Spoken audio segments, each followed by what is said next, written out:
Good morning to all, सभी को नमस्कार। आज की इस वीडियो के अंदर बात करने वाले हैं एपिडेमियोलॉजी के बारे में बात करेंगे। जानफदिक रोग विज्ञान के बारे में बात करने वाले हैं। सबसे पहले उनका बेसिक इंट्रोडक्शन के बारे में बात करेंगे, फिर बाद में एपिडेमियोलॉजी की परिभाषा के बारे में बात करेंगे। उसके बाद में बात करने वाले हैं एपिडेमियोलॉजी के लाभ या उसके उपयोग कौन कौन से होते हैं उसके बारे में बात करेंगे। एपिडेमियोलॉजिकल इन्वेस्टिगेशन प्रोसेस, इस प्रकार से रोग निदान प्रक्रिया क्या होती है उसके बारे में बात करेंगे, और किस प्रकार से एपिडेमियोलॉजी है उसको मेजरमेंट करते हैं, कौन कौन से टूल्स होते हैं उसके बारे में भी बात करेंगे। ठीक है बच्चों, तो ये बहुत ही इम्पोर्टेंट टॉपिक है, a basic tools of epidemiological measurements. तो ये बेसिक टॉपिक है, इसको अपन बात करेंगे। कई बार एग्जाम के अंदर इनके टूल्स मेजरमेंट से रिलेटेड भी क्वेश्चन एग्जाम के अंदर देखने को मिलता है। साथ ही साथ में समरी के रूप में 5 नंबर का क्वेश्चन एपिडेमियोलॉजी से रिलेटेड आता है।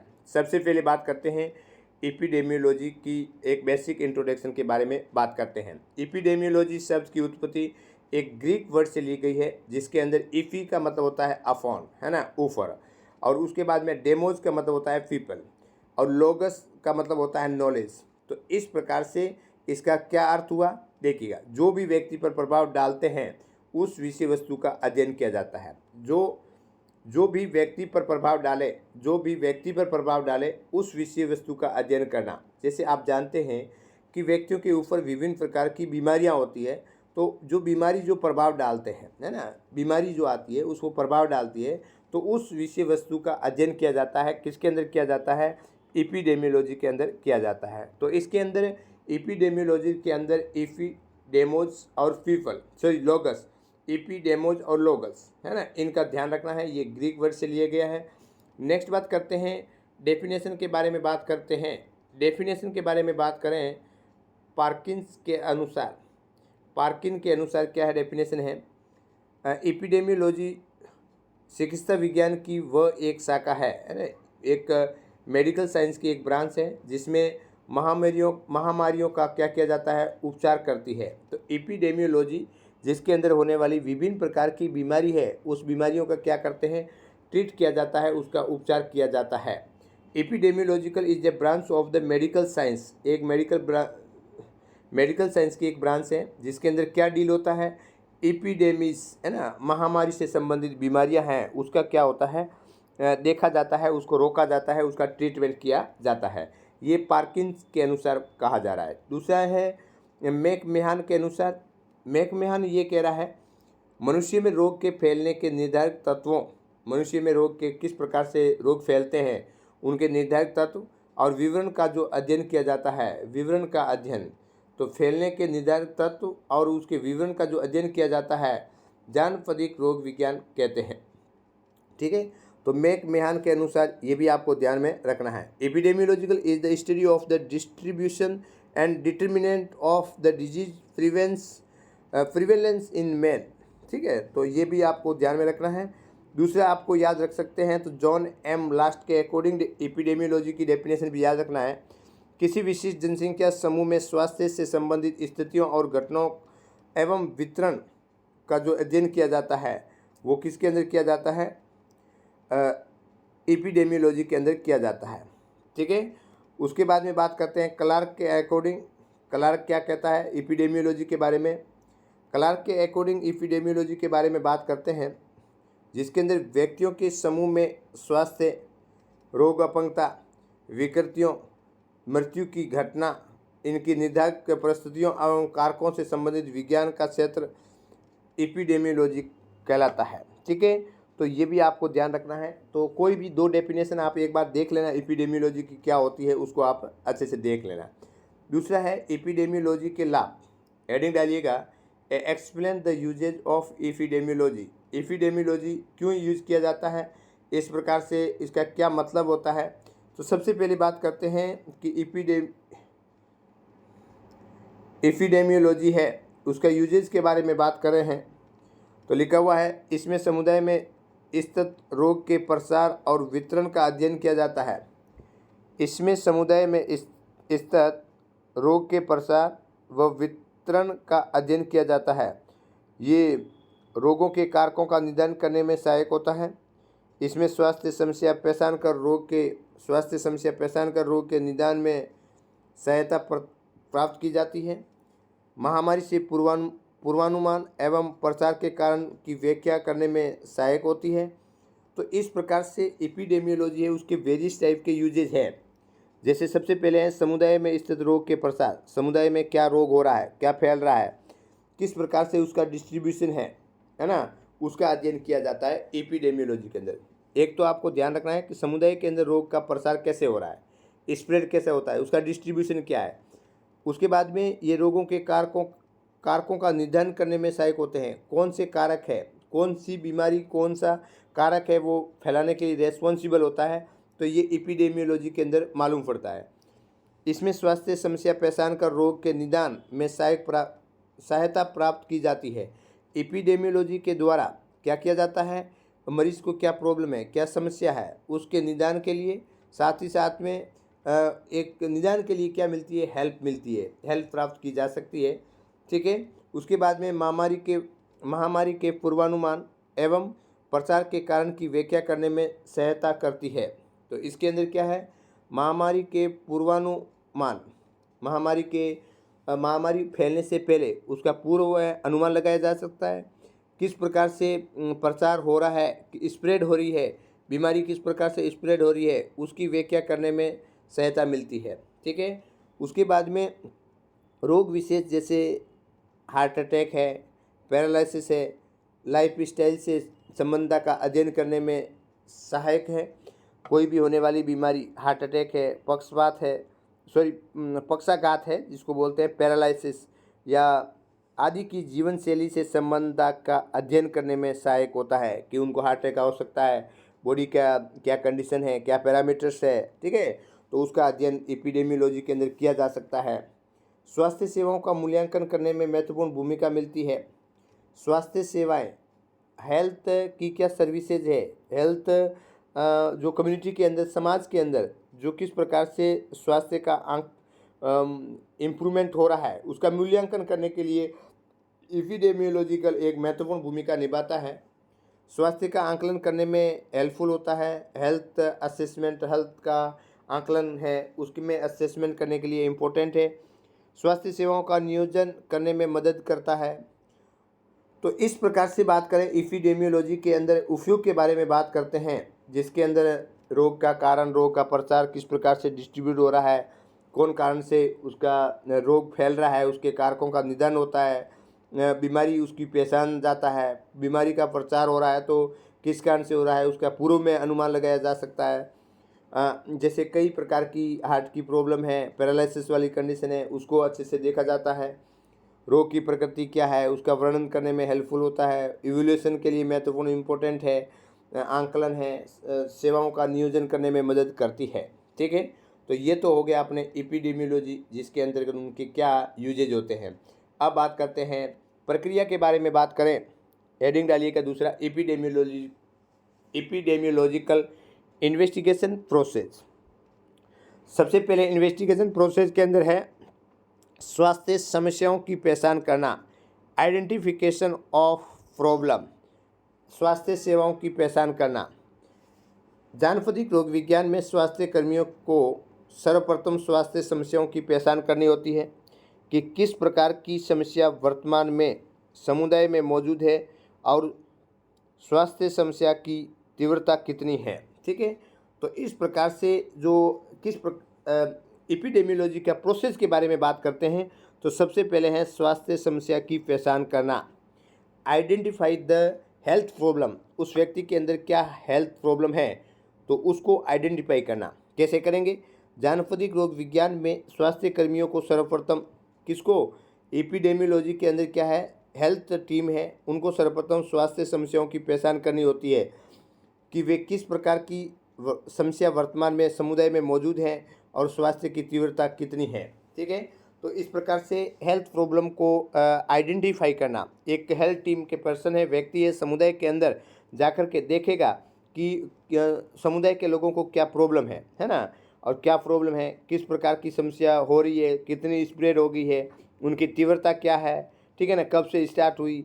तो ये सबसे पहले स्वास्थ्य समस्या है उसको क्या करना होता है, आइडेंटिफाई करना होता है। उसके बाद में दूसरा है प्रभावित जन समूह की पहचान करना। प्रभावी जन समूह की पहचान करना, स्वास्थ्य समस्या की पहचान कर प्रभावित जन समूह की पहचान करनी होती है कि वे किस उम्र वर्ग को स्वास्थ्य समस्या प्रभावित कर रही है एवं उनके फैलने का प्रारूप क्या है। ठीक है, तो सबसे पहले आइडेंटिफाई द प्रॉब्लम, इसके द्वारा एक प्रक्रिया होती है। दूसरी बात करते हैं एपिडेमियोलॉजी के अंदर प्रभावित जन समूह की पहचान करना, कौन कौन से कम्युनिटी के अंदर लोग हैं वो प्रभावित हुए हैं। तो प्रभावित जन समूह की पहचान करना, इसके लिए क्या करना होगा, स्वास्थ्य समस्या की पहचान कर प्रभावित जन समूह की पहचान करनी होती है।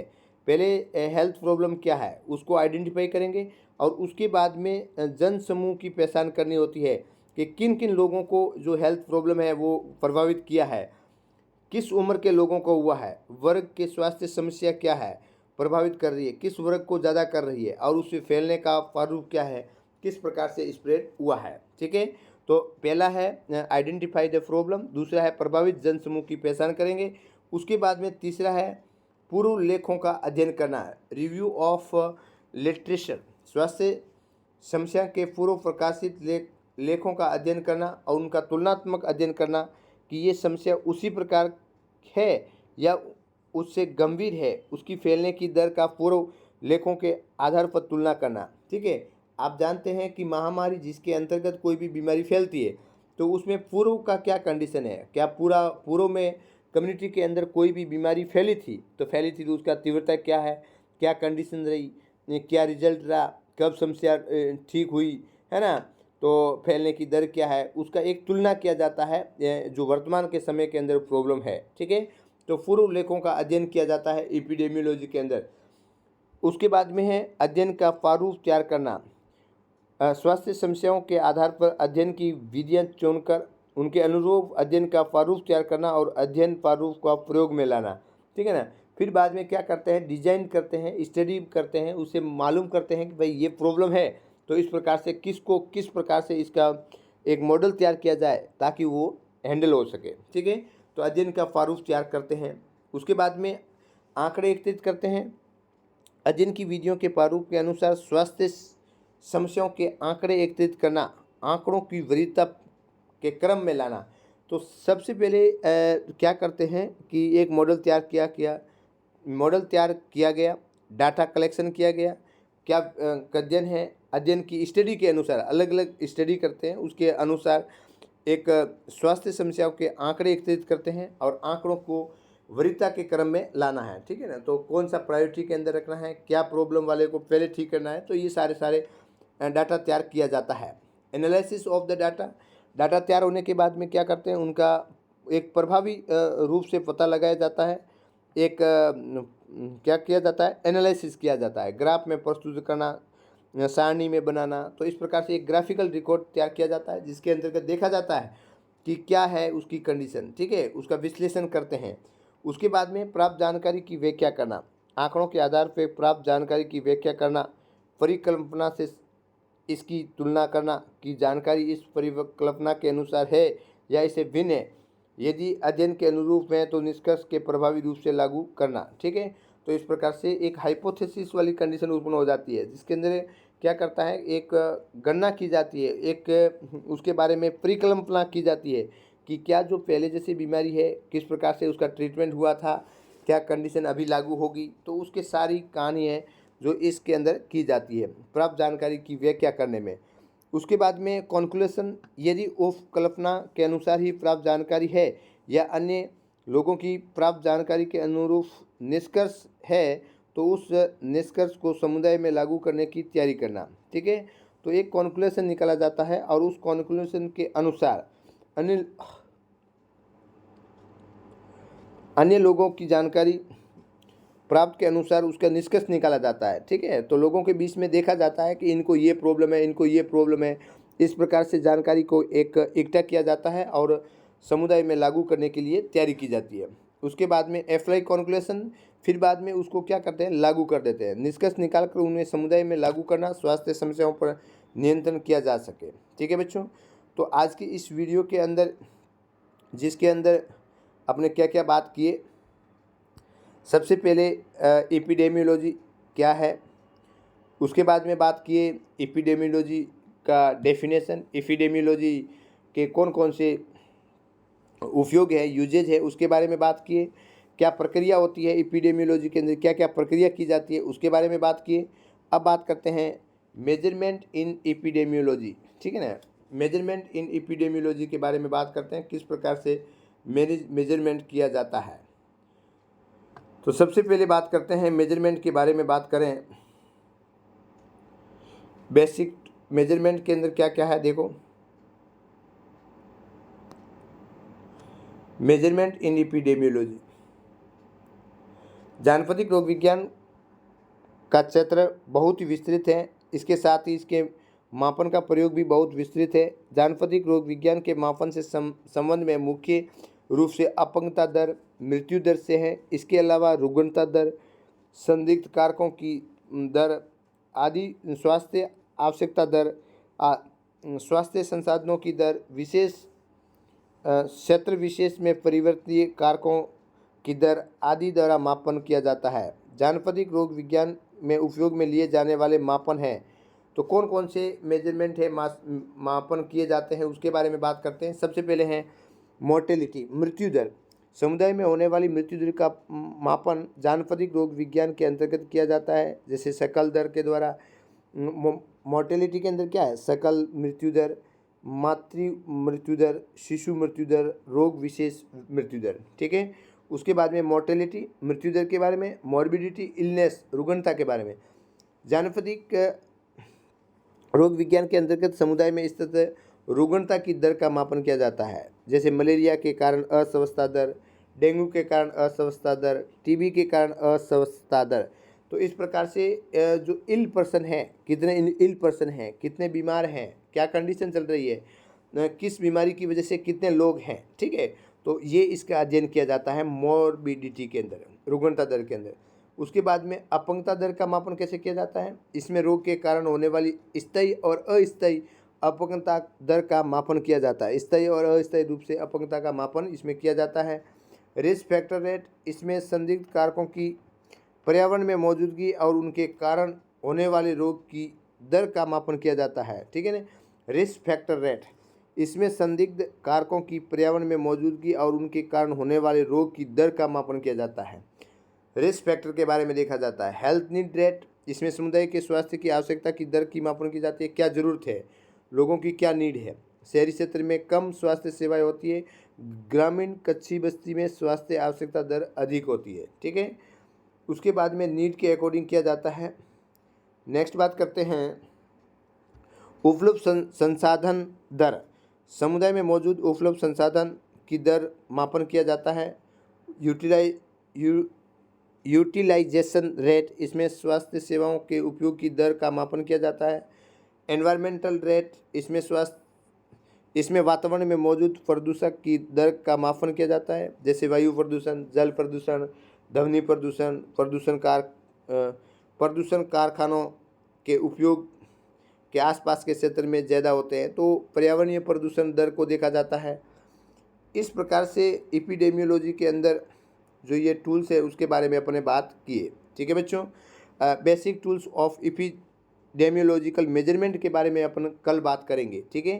तो आज की इस वीडियो के अंदर अपन क्या पढ़े, सबसे पहले उनकी डेफिनेशन, उनके बेसिक उसकी डेफिनेशन के बारे में बात करें, इंट्रोडक्शन के बारे में बात किए, उनके यूजेज के बारे में बात किए, और क्या प्रोसेस होता है, स्वास्थ्य समस्याओं की पहचान करेंगे, प्रभावित जनसमूह की पहचान करेंगे, पूर्व लेखों का अध्ययन करेंगे, अध्ययन का प्रारूप तैयार करेंगे, आंकड़ों को एकत्रित करेंगे, आंकड़ों का विश्लेषण करेंगे, प्राप्त जानकारी की व्याख्या करेंगे, निष्कर्ष निकालेंगे, निष्कर्षण को लागू कराएंगे, ठीक है। तो यहाँ तक आपने क्या कर दिया है, एपिडेमियोलॉजी के बारे में पढ़ लिया है। साथ ही साथ में मेजरमेंट ऑफ एपिडेमियोलॉजी, किस प्रकार से उस एपिडेमियोलॉजी को मेजरमेंट करते हैं, जिसमें मोर्टेलिटी रेट को देखते हैं, मॉर्बिडिटी रेट को देखते हैं, डिसेबिलिटी रेट के बारे में देखते हैं, रिस्क फैक्टर रेट क्या होती है, हेल्थ नीड रेट है, इसके बारे में बात की। उपलब्धता संसाधन दर क्या है, यूटिलाइजेशन रेट क्या है, पर्यावरणीय पोल्यूशन रेट है, उसके बारे में बात करेंगे। तो ये इतनी प्रकार की बातें आज की इस वीडियो के अंदर की, ठीक है बच्चों। तो आज की इस वीडियो के अंदर इतना ही। धन्यवाद। आपका दिन शुभ रहे।